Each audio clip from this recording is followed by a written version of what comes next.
Hello and welcome to another episode of Project Stargate. I'm your host, Mark Brenner. Today we have Unholy Communion and the Angelic Deception with Joseph Jordan. This is going to be a very intriguing and exciting conversation today. Joe Jordan, I've known him for several years, and he is a MUFON section director or national director of South Korea, and he's been in with the MUFON, the Mutual UFO Network, for 27 years. He has a very fascinating and riveting theory about the nature of the paranormal subject of UFOs. I don't want to spill the beans on this one. I want you, the listener, to hear this from his mouth. And I ask you to have an open mind. Joseph Jordan, he lives in South Korea.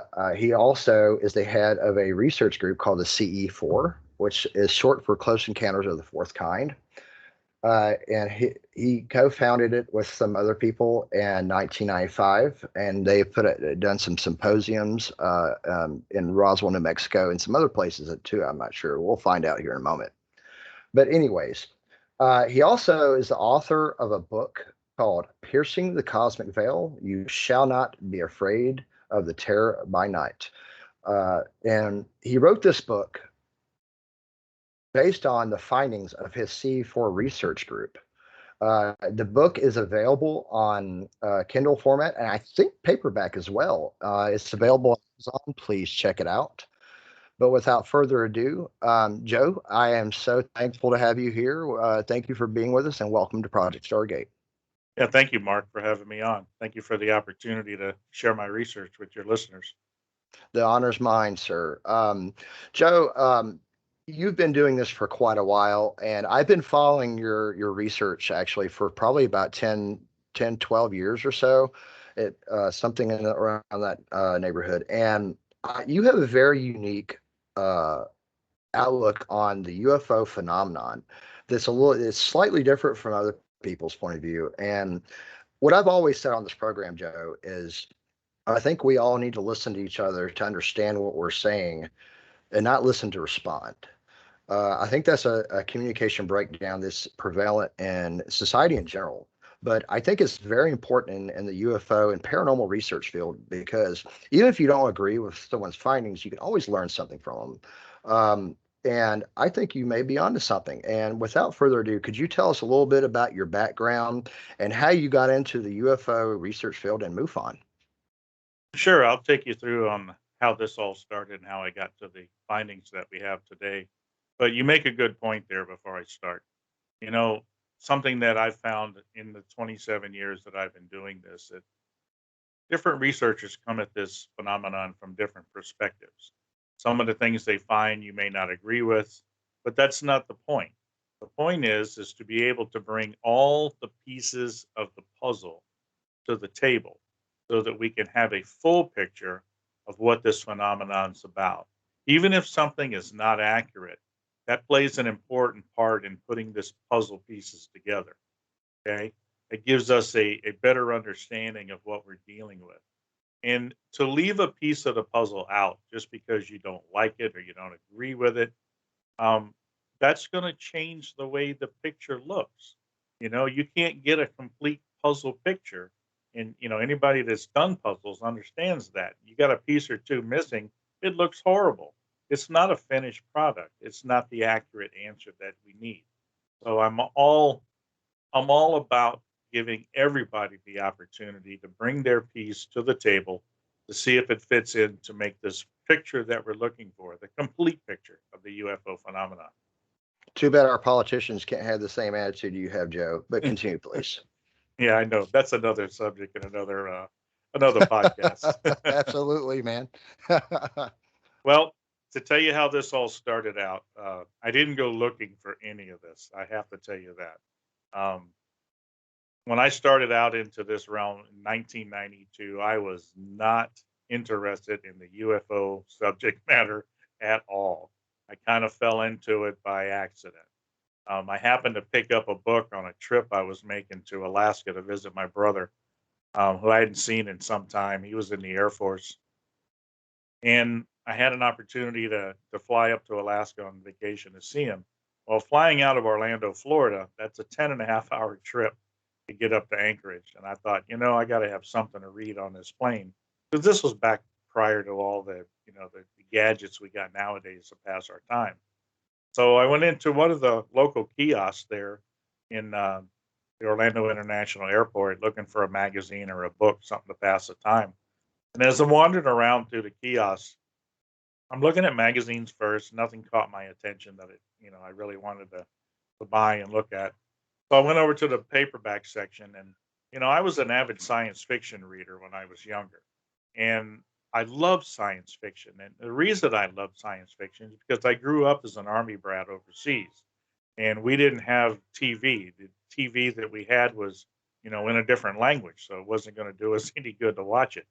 So I gravitated to books to read, to pass the time away. Not just paperbacks, comic books too, as a youngster, and collected a lot of them. But Star Trek. science fiction was my venue, um, and I understood what science fiction was.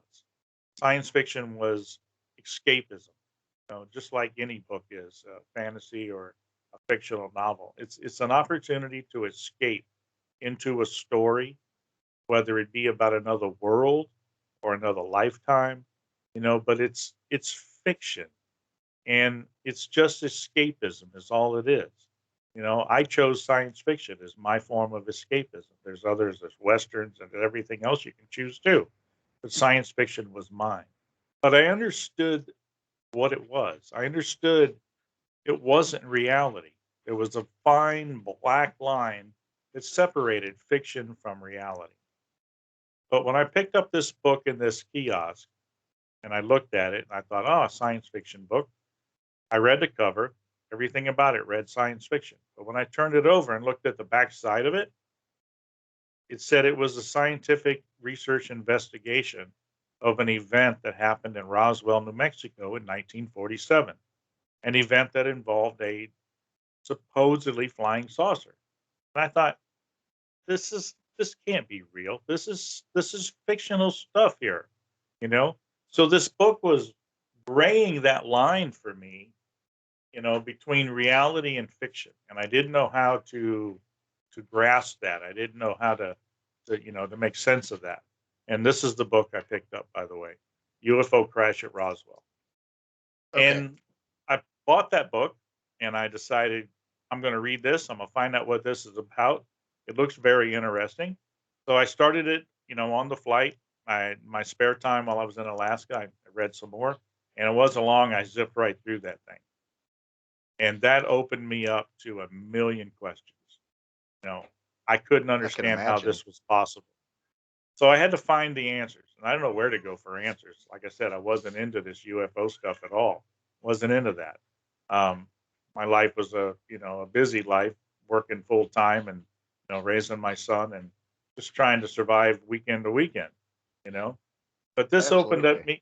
this opened me up to something that it was totally different for me. When I got back from the trip, I was watching a local TV and TV news, as a matter of fact, out of Orlando, and they were doing little sections on new businesses in the area because Orlando's a big tourism city. We got major conventions that are held there. People come south for the from the wintertime to this to Orlando for the big convention center there to hold their conferences. You also got three different theme parks there. Disney, Universal, SeaWorld, they're all there. So everything is geared toward tourism. And the main road that goes down through Orlando that involves tourism is called International Drive. So if you're going to have a business, that's going to reach somebody, remember it's location, location, location. You put it on International Drive. Well, the show that I was watching, this particular show, was interviewing a couple who had opened up a new business on International Drive, and it was a walkthrough UFO museum.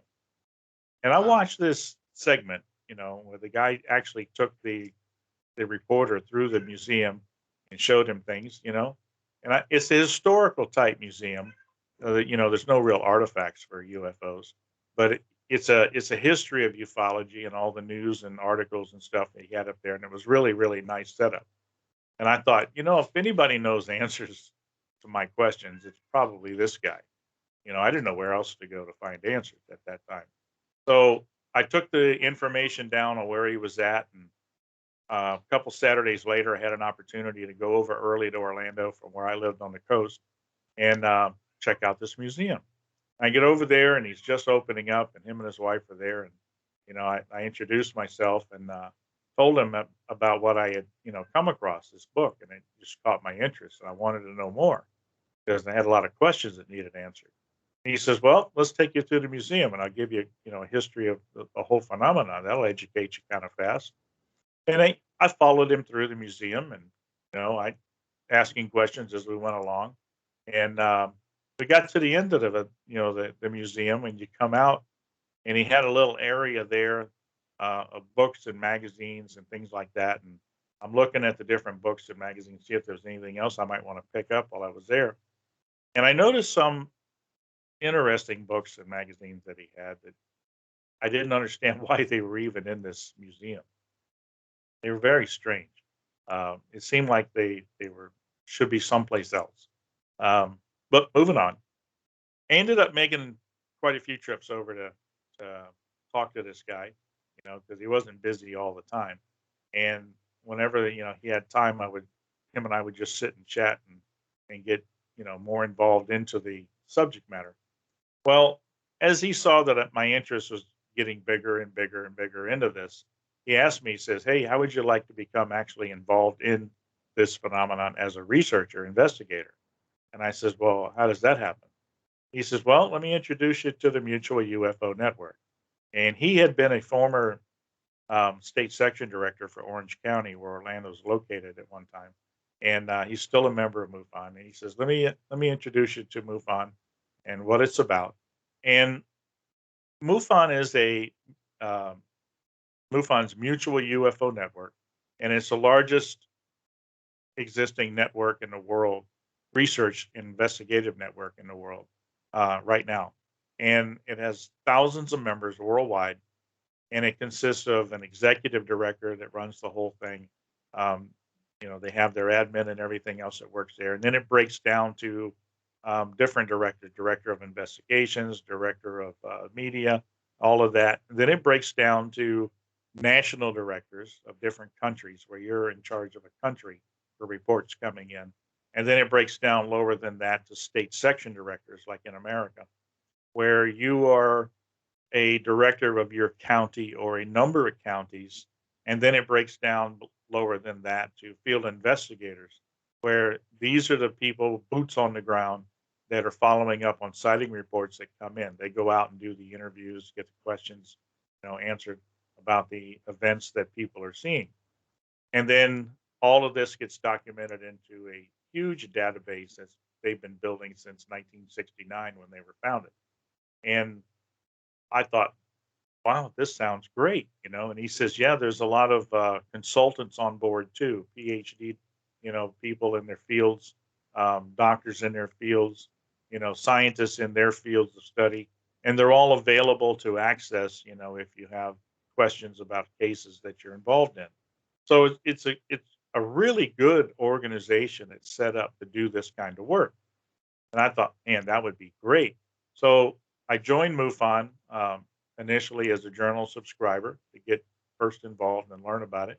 And then he says, now we can get you started on becoming a field investigator, where you can follow up on sighting reports. Went through the training with him, studied the field investigator's manual. And after that, you take a quite extensive test. And then you say, Can I stop you for just a second, brother sure. Joe? How extensive was your training as far as going from just a normal everyday Joe, no pun intended, to becoming a field investigator? What was that training like? Well, between the use of the manual, which is a quite a quite big manual, and the information that's available there to you to understand how to do the research and do the investigations, is quite extensive. And then they put you with somebody that's already been doing this, which at that time was him. And he had done investigations. He had been a field investigator and a state section director. So I had my training, hands on with him. And I had an opportunity to follow up with a sighting report that came in, where as it came in, um, we went on it together. And I got to see everything on how it works and how to do the interviews and the whole work. So, they take you hand in hand and they work you through this. They want to make sure that you're going to be successful for the organization. Well, So the that's good. training is quite extensive. And I recommend it for anybody. I mean, I promote MUFON to this day. I'm still a member. I promote it in the aspect that it teaches you how to do the research correctly. It teaches you the scientific method and its process. And it teaches you how to do interviews and how to do put the research together and build your database and all of that. So it's a great tool for anybody that wants to get into any type of research field. They take you through this for you. That's Well, pretty as I cool. started, it is. And as I started into all of this and got through as a MUFON field investigator, he says, there's no chapter in your county over there on the coast where you live. He says, would you maybe consider taking charge of your county as a state section director? And I said, I can do that. He goes, I can recommend you as that person and we can get you started. And I'll talk to the MUFON state director about that. So he did, and I ended up having a good 1 hour interview by phone with the state director up in he was up in the Panhandle, Tallahassee at the time, and he felt confident that I could handle putting a group together for MUFON over in Brevard County. And Brevard County is where the Kennedy Space Center is located. That's where I live. Okay, I, that's a good point of reference. Thank you. yeah, it is. And at the time that I'm running all this through my head, I'm thinking, wow, how cool would this be to be in charge of a UFO group in the location of the Kennedy Space Center? And the reason I say that is because, during all the launches that happen there, that place becomes one of the highest secured airspaces in the world because they don't want anything in that airspace when something's getting ready to go off the pad, that could cause Right. damage. So, everything is scrutinized big time in that area. So I thought, how cool would that be to have something show up in this location? So I had the opportunity to become state section director for Brevard County. One of the things that's required of a state section director is you hold monthly meetings for the public. They want to be able to get the information out there about MUFON, and they want to be able to, um, build the membership. And they also want to be able to hear from people and give us an opportunity to have people bring stories to us that we could, help investigate and bring into the database to help find out what this is all about. Um, and then also for me to train up other field investigators under me that could help do the work, when sighting reports started coming in. So when I decided to put the meeting together, I had to find a place. And I talked to people and they said, hey, try to, the Cocoa Library. Um, the public libraries, as long as you're not charging for a room, they'll give you a room to use for free. And they also give you all the audio visual tools you need, for putting on a meeting. And I thought, wow, really? So I went down there, talked to the people at the library, and they said, yep, as long as you're not charging, we can give you a room. And I decided to do third Sunday of the month in the afternoon and give everybody a time to get through their early part of the Sunday and then come to the meeting. Well, first meeting I put together, I thought, well, I haven't had much chance to advertise, so I'll put a sign up on the door. And I printed out a sign and it said, UFO meeting, public welcome. I stuck it on the door where I was having this meeting at the library. There's a lot of people at the library, back then, and people walking by looking at it going, and then people started coming in. Well, if you think about that a minute, putting a sign on a door saying UFO meeting, public welcome. You ever thought about what kind of people would show up? I didn't. I had no clue what I was going to get in this meeting.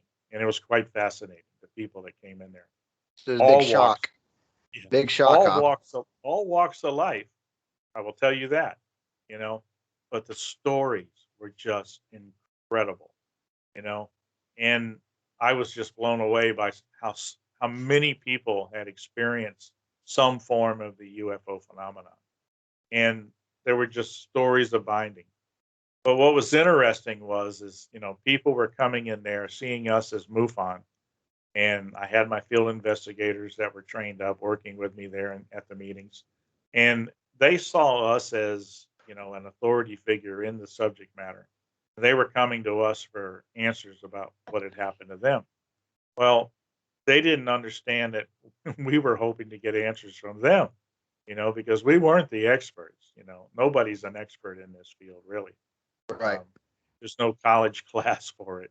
You just kind of have to do the work, and that's your niche of it. Right. Um, so we started listening to their stories, and they were quite fantastic. But one group of people that were coming interested us, more than others. Here we actually were following up on sighting reports. We did quite a few, and they were very interesting in themselves. But I can imagine. this certain group of people that were coming to the meetings caught our attention. And I will tell you, these weren't happy people at all. These people were, I don't know, you could say that it looked like they were suffering from, PTSD, from something traumatic that had happened to them. All the signs were there, you know, and they wanted to share a story about what is called alien abduction. These people believed that they were taken at night, and experiments were done on them. They were taken to craft. A lot of strange stories come out of there. And as I listen to these stories, I'm putting, two and two together. And I'm going, we're chasing sighting and, reports on one hand. But yet on the other hand, these people said that they have been in contact with the entities themselves behind the UFO sighting. Well, thinking about this logically, who's closer to the source? The person you're interviewing that saw a sighting, or the person that's had contact with the beings behind the sighting? The other one. So we started focusing on the abduction stories. We felt that to get closer to this source of the truth about what this is, we probably should be talking to them. So I talked to my researchers and investigators about that, and I said, maybe we ought to change our focus here and really get into looking at what these people have to say and what they've been through. And they agreed with me that would probably be a good idea and a good area to focus on. We're going to look for answers ourselves. So I said, you know what? We really need to train ourselves up before we do this, because these people are hurting.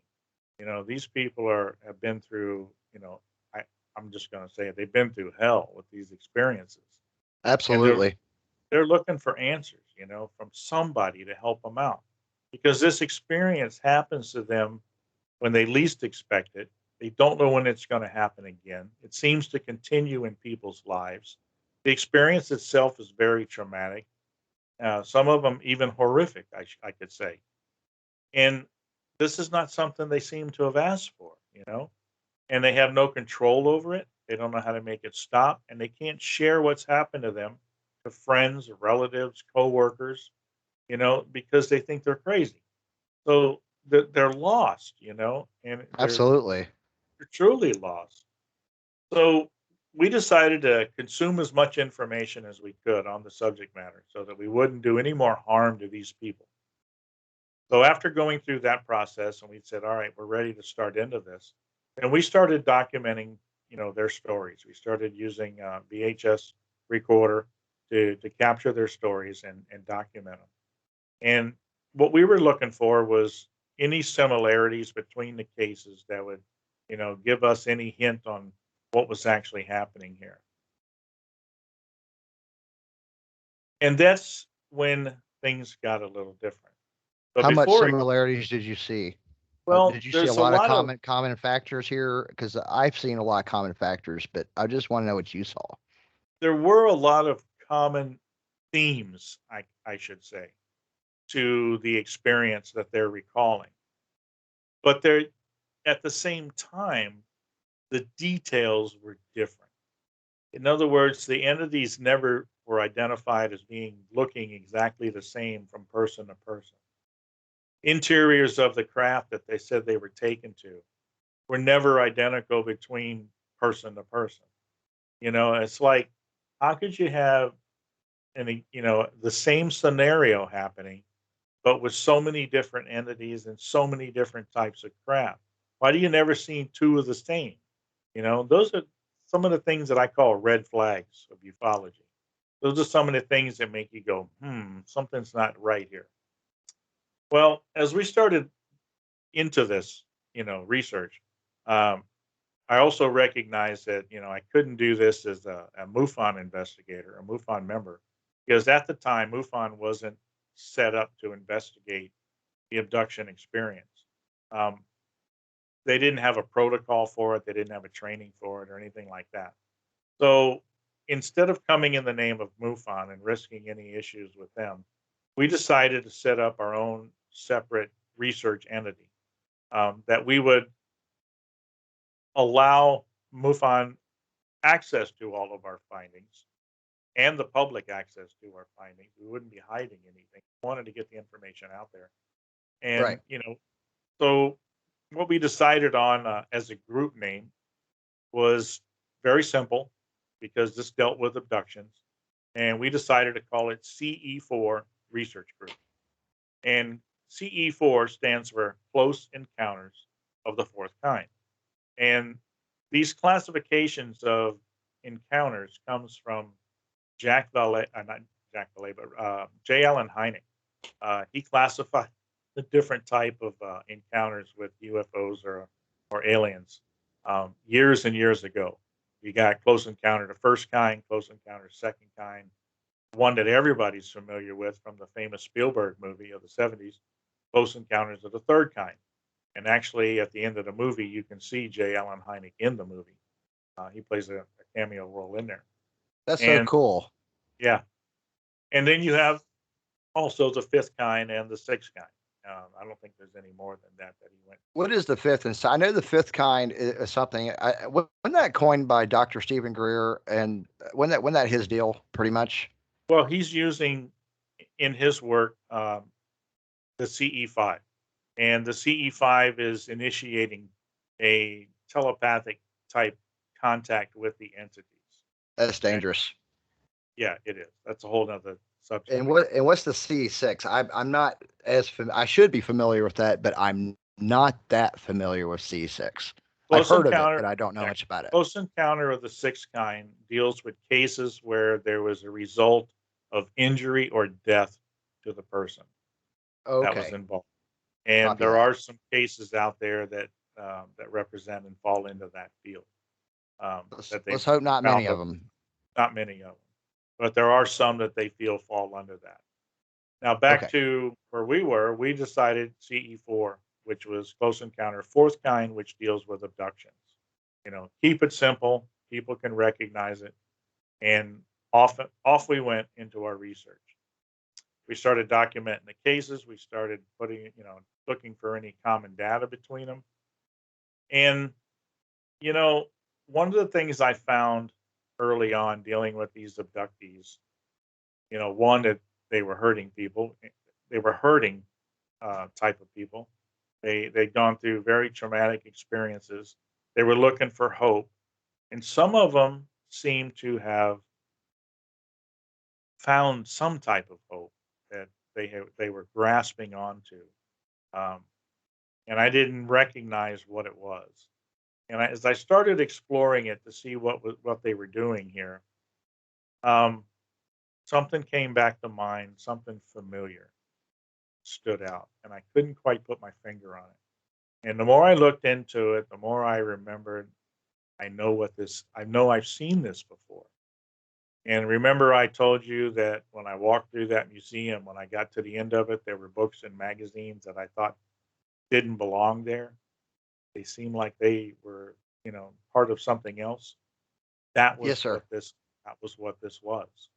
These people had latched on to the metaphysical New Age realm for hope in trying to get answers to their phenomenon, to their experience. And these magazines and books that I saw in that museum were related to this. It was like a spirituality that I didn't recognize. And in the New Age and metaphysical realm, there were a lot of people in that realm that were offering ideas and, um,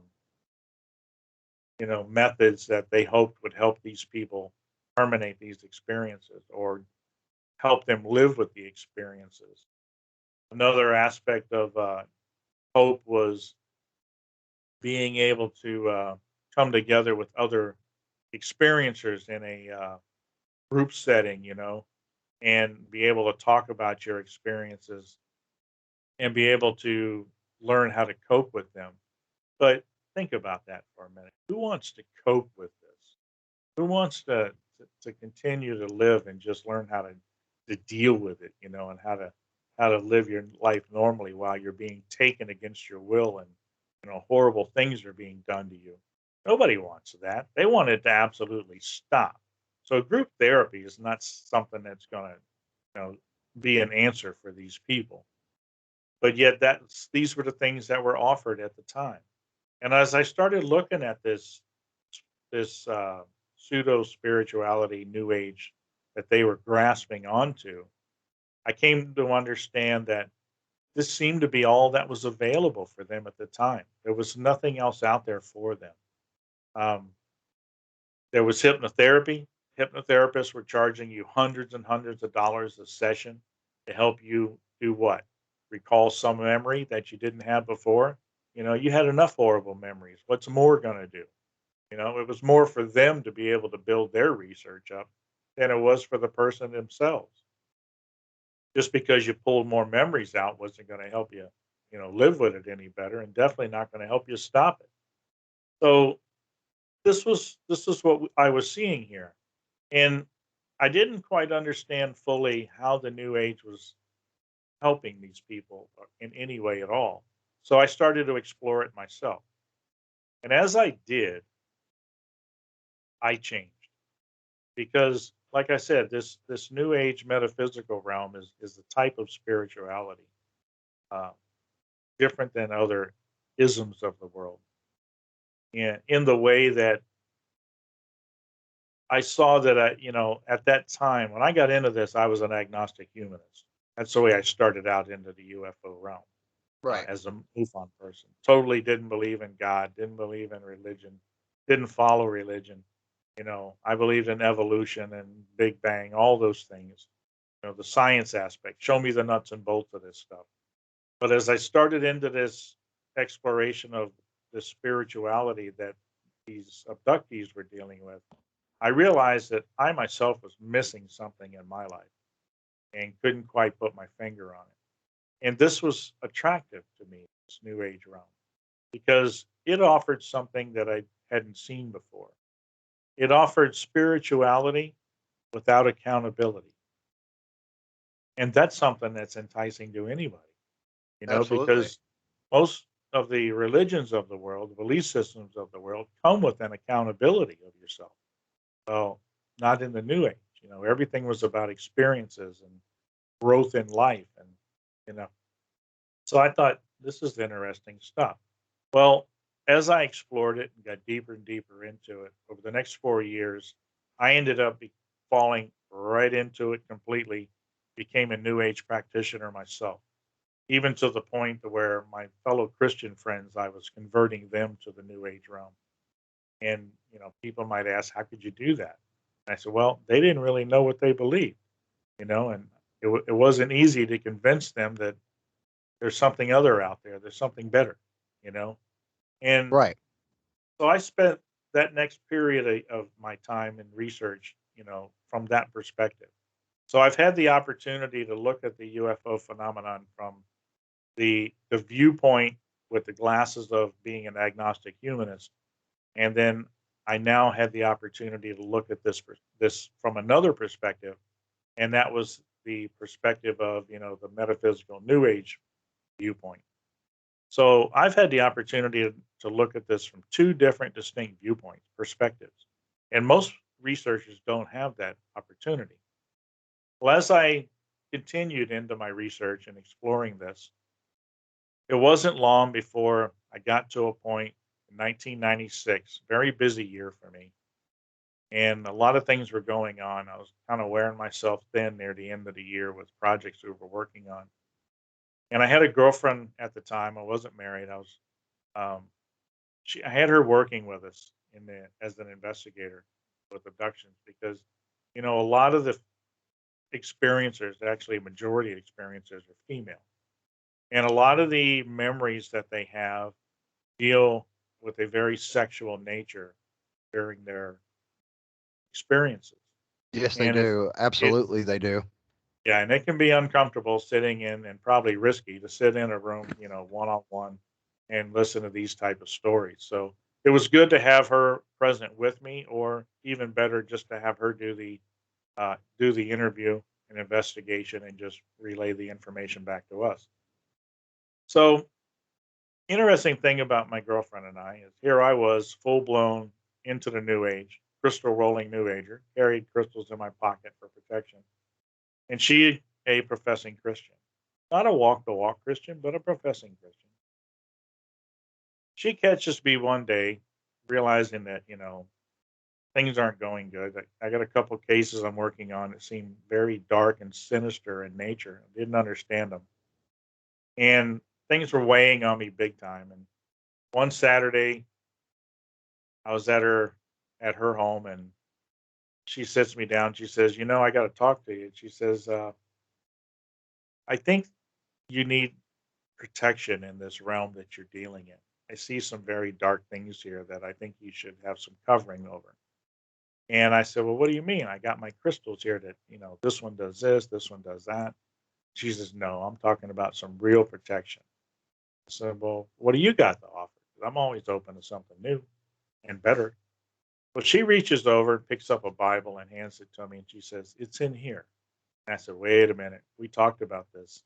Um, this is not something that we're going to bring into this. And I don't think it's part of this field at all anyway.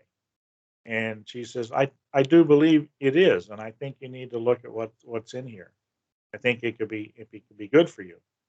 And I said, come on now, we talked about this. And then she states, she says, you tell everybody you're the most objective, open-minded investigator there is out there.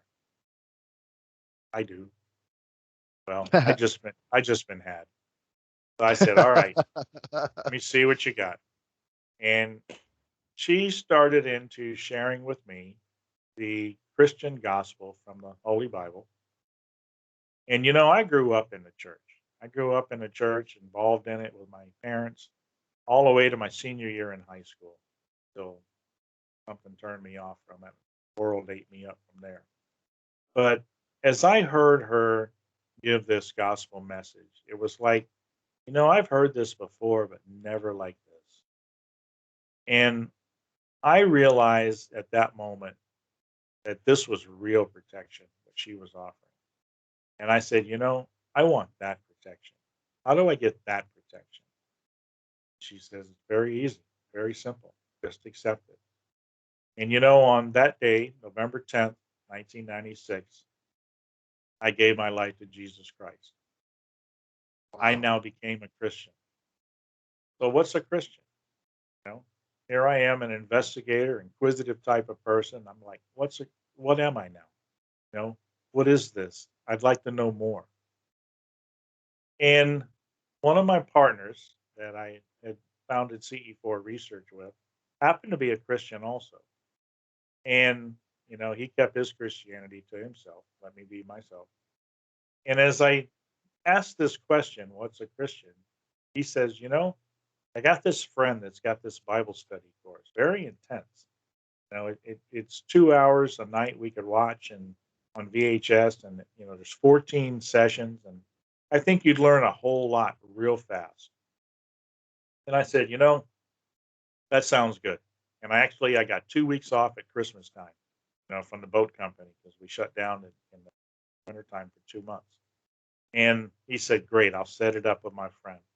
And, my partner worked out there at the Space Center himself and as QC, the shuttle program. And his buddy was also involved in the shuttle program.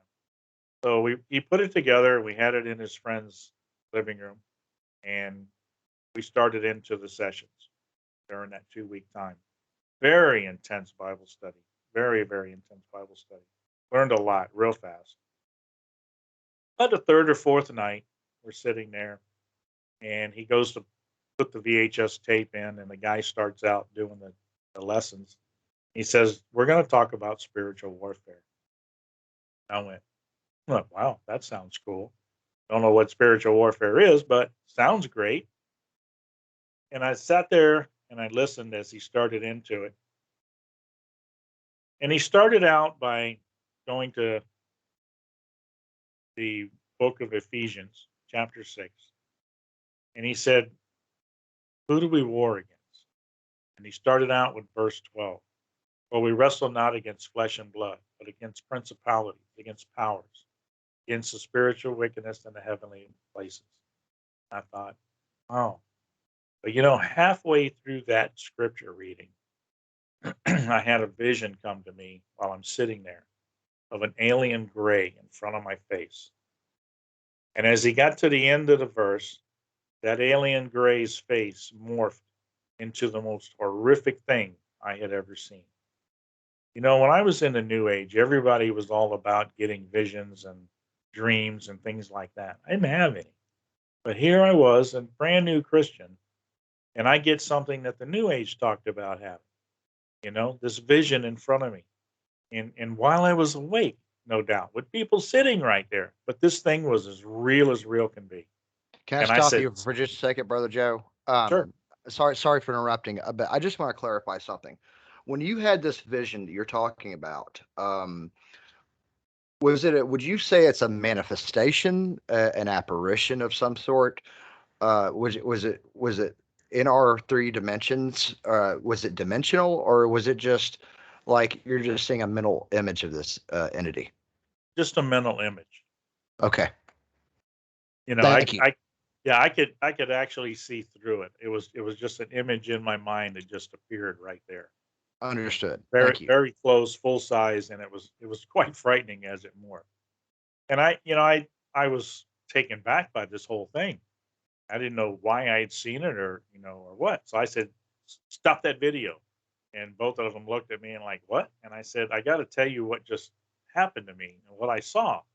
And as I shared with them what I had seen and they listened intently, I told them, I said, "I think I've been shown what this UFO phenomenon, alien phenomenon is. And it's not what we thought it was. It's not ET. This is something very wrong." And I says, "As a Christian, I don't think I should be part of this." And my partner, we talked about it, and he says, "I agree with you." And he had never seen it before either, never caught that this could be something else.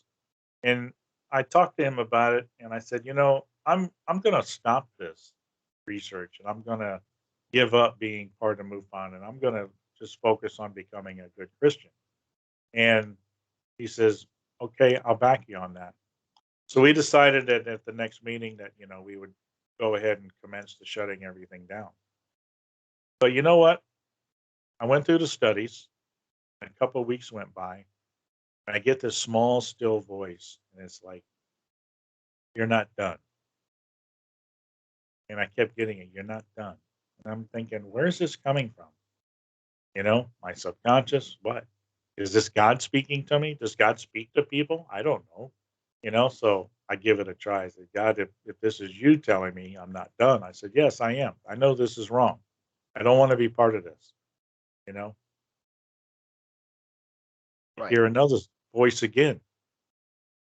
"You need to take this back to where you came from." I'm like, "What? Take this back? Take this information back that I found to where I came from?" God, I can't do that. I can't take anything that's related to to God and Jesus and the Bible back to the New Age. They don't believe this stuff, you know? They don't believe the Bible to be the inerrant word of God. I said, I can't take this back to them. And I'm thinking to myself, how do we get out of this? So I'm thinking, okay, you need to give me something better to take back to these people. And I thought, well, I didn't think, I guess, but I figured that maybe that put him off for a while. Well, it didn't, because it wasn't long after that I got it again. There's that voice. You already have what it takes. And I had to go talk to my partner about this one, because him being a longtime Christian, and I'm like, what does this mean? I already have what it takes. Is this related to the research? He says, well, it sounds like it, but I'm not sure what, you know, you're talking about. So we went back and looked at a lot of the cases that we had on tape, and rewatched them to see if we had missed something. And then we got this one interview that we're re-looking at. It's by a gentleman named Bill D. And we had sat and interviewed him. Bill D had been a member of the group coming on Sundays. Um, he had worked at the Kennedy Space Center. He was working at the Kennedy Space Center. And I remember him even telling us stories about having UFO sightings and even an abduction experience while he was working on the Kennedy Space Center. But I didn't Wow. remember this interview. Even though we sat there and listened to it, I didn't remember the interview. So he worked for Because, NASA. say again, So he worked for NASA. well, he He worked he for a was a contractor. He was a contractor working for the NASA at the Kennedy Space Center. The reason I made a comment on that, Joe. Let me clarify this a little bit. I have in my 15, 16 years of research in paranormal research. Um, one thing I have come across, excuse me, is I've seen a stunning amount of people who've had credible people. I should clarify that too. People who have had these types of experiences, and a lot of them are really smart people who are in very important positions. I've heard of NASA scientists. I've heard of people who work for like MIT and other organizations, Los Alamos. I've heard of all kinds of people who are in important positions all over the place. That's very interesting. But go ahead. Yeah, there is. And even my group, had quite an assortment of people. I had people there that were, teachers or scientists, and even housewives, all mixed together, but all sharing that same story. You know, the Right. the similarity, the connection between why does this happen to some people, it's got nothing to do with your walk in life. And I'll get to that later as we get to our findings. But as we started listening to this tape and realizing that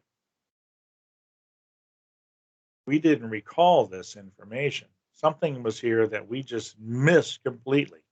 We sat there and listened to this guy, but obviously we didn't hear it, didn't see it, didn't receive it. And I don't know why that is, because this interview was done 6 months prior to me becoming a believer. But this is what Lord was telling me. I've already got it. Because as we listen to this guy's story, he's talking about a particular experience that he had had. And he had recently been introduced to a little church where he lived over in a rural area between where I lived on the Space Coast and Orlando, area called Christmas, Florida. He'd been introduced by his wife to a little church over there, and um, he had recently become a believer himself, a new believer. Okay. And he remembers in the church, things that they were teaching him. But during this experience, it started out one typical evening, and he'd seen some lights above the tree line, a lot of woods over in that area where he lived. He'd seen some lights over the tree line, couldn't quite make out what they were. He just figured they were probably helicopters looking for, you know, um, marijuana crops hidden in the woods or something like they normally did there, Right. and just kind of, let it go. But he remembered seeing those lights, and they looked unusual. As he went to bed, tried to lay down, the dogs were agitated that he had. and they're causing a fuss. He got up to go and quiet them down, and finally got back to bed. And after he dozed off, went to sleep, is when this experience started. And the experience was, atypical of an abduction experience. But at one point during the experience, things turned very horrible. And he says he felt like he had been levitated up into the air, and he was being held up by a pole shoved up his rectum. And Oh the my pain goodness, and that's the horror terrible. was incredible. And the only thing he could remember to do was what he learned in that little church. And that said, if you're ever in need, call to Jesus. So in total fear and panic, he cries out, Jesus, Jesus, Jesus, or Jesus, help me. And instantly, it's like he was dropped into the bed. And his wife woke up as it happened, as he woke up. And the experience stopped. It was gone, abrupt, over, end of subject. And he was totally startled by what happened to him. And he was sharing this experience with us. And I'm like looking at my partner. I said, do you remember any of this? He says, I don't. Well, I said to him, I said, you know what? If this is real, this is huge. This is something I can take back to where I came from. But is it real? And the reason I say that is because in our research into the abduction phenomenon, looking at everybody else, the other researchers' work, trying to prep ourselves to work with these experiencers, not to hurt them anymore, never in the research that we consumed did it say that an experience could be stopped. And that's a fascinating point, Brother Joe. I think this is a good point to take a short break. But when we come back, Joe, I'd like to hear more about these findings you have, and maybe we can talk a little bit about your book and anything else that's on your mind to talk about in part two. That'd be all right. Sure. All right. So this is the Unholy Communion and Angelic Deception with Joe Jordan. You're listening to Project Stargate. We'll be right back.